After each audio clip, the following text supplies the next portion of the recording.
జీవము కలిగినటువంటి మా ప్రభువా, నీ నామానికి వందనాలు, స్తుతులు, స్తోత్రం తండ్రి. నాయనా ప్రభా, మరి ఈ యొక్క 2026 సంవత్సరం కొన్ని గ్రామాలు ఎంపిక చేసుకుని ప్రభా, నీ సత్య సువార్త ప్రకటన చేయడానికి తండ్రి మేము తరలి వచ్చినాం.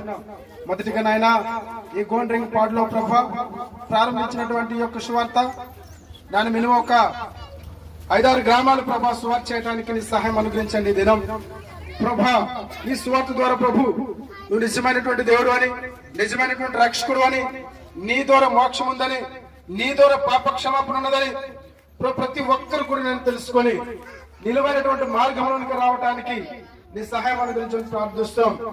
ప్రభా, కూడి వచ్చిన మేమందరం కూడా ప్రభా, ఎక్కడ కూడా ప్రభా ఎలాంటి యొక్క శరీర బలహీనతను బట్టి అలసిపోకుండా తండ్రి నానా మాకిచ్చిన ఈ దినమును ప్రభటి సన్నిధానములో ప్రభా మేము నాయన ఆతృతగా ముందుకు ఉపయోగించుకోవడానికి నీ సహాయం అనుగ్రహించమని ప్రభా నీ నామానికి వందనాలు, స్తుతులు, స్తోత్రాలు చెల్లిస్తూ నిన్ను మహిమపరచుకుంటూ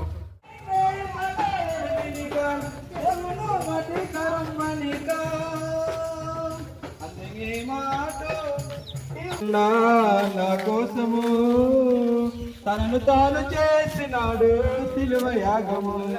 ఎవరైనా ఈ లోకం అసలు వలయం, ఈ దేహం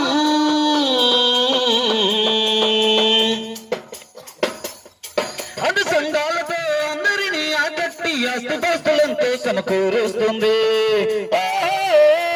అనుసంధాలతో అందరినీ ఆకట్టి ఆస్తిపాస్తులంతో సమకూరుస్తుంది. అంతులేని లోకానికి నెట్టేస్తుంది, అందరినీ లోకంలో ముంచేస్తుంది. అంతులేని లోకానికి నెట్టేస్తుంది, అందరినీ దుఃఖంలో ముంచేస్తుంది. నమ్మొద్దు నీవు, నమ్మొద్దు, నమ్మొద్దు నీవు, నమ్మొద్దు, నమ్మొద్దు నీవు, నమ్మొద్దు. నమ్ముకుంటే నిన్ను మురిపిస్తుంది, మురిపించి నిన్నే ముంచేస్తుంది. నమ్ముకుంటే నిన్ను మురిపిస్తుంది, మురిపించి నిన్నే ముంచేస్తుంది. రంగుల ప్రతిరోజు అనేకమైన వార్తలు మీరు వింటూ ఉన్నారు, చదువుతూ ఉన్నారు. కానీ అది శుభవార్త కాకపోవచ్చు. కానీ నిశ్చయముగా ఈ రోజు మేము తెలియజేసే వార్త శుభవార్త. ఏమిటా వార్త, ఏమిటా శుభవార్త అని మీరు ఆలోచన చేసి ఉండవచ్చు.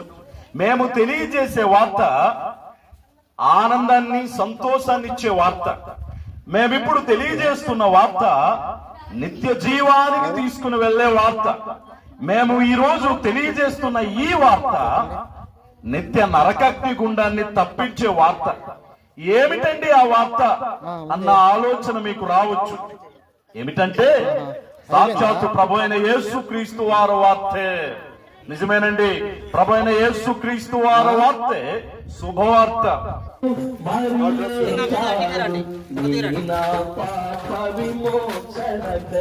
ఎస్కాట్ నుంచి ప్రియ దాసులు, మరి దీంతో రెండోసారి దేవుని యొక్క సువార్తను విన్న తర్వాత దేవుని యొక్క దాసులకి ఇవ్వాలని సహోదరులు ఎంతో ప్రయాసపడి మరి ఇలా దేవుని యొక్క పరిచర్యలో పాలిభాగస్తులుగా ఉన్నారు.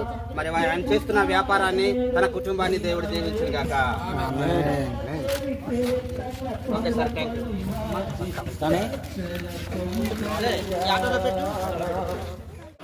రక్షణ పొందయ్యా దేవాది దేవుడు యేసయ్యా, మానవ జన్మతో వచ్చా.